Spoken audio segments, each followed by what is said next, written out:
حضرت حسن بن علی رضی اللہ تعالی عنہما فرماتے ہیں، میں نے اپنے ماموں ہند بن ابی حالہ سے، جو آقا علیہ الصلوۃ والسلام کے حلیہ مبارک سے زیادہ واقف تھے،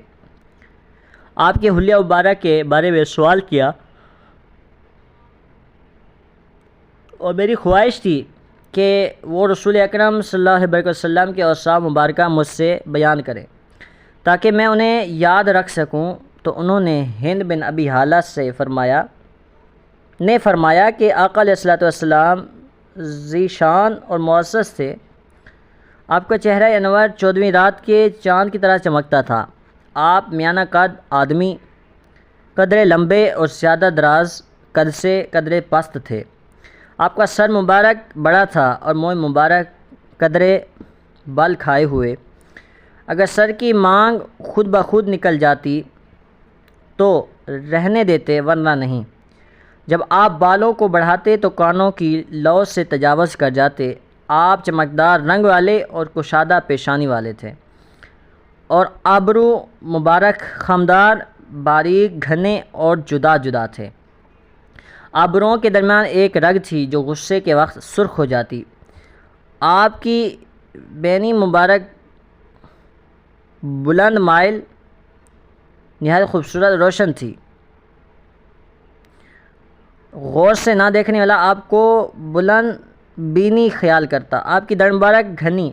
اور رخسار مبارک نرم اور ہموار تھے، ذہن مبارک کشادہ تھا، دانتوں میں فراخی تھی، سینے اور ناف کے درمیان بالوں کی پتلی لکیر تھی، آپ کی گردن گویا مورت کی گردن تھی اور چاند کی طرح صاف تھی، آپ کے اعضاء مبارک پر گوشت اور کسے ہوئے تھے،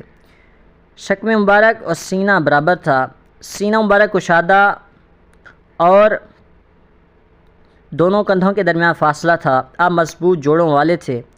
بدن کا کھلا رہنے والا حصہ بھی روشن تھا، سینے سے ناف تک بالوں کا ایک باریک خط بنا ہوا تھا، اس لکیر کے سوا دونوں چھانیاں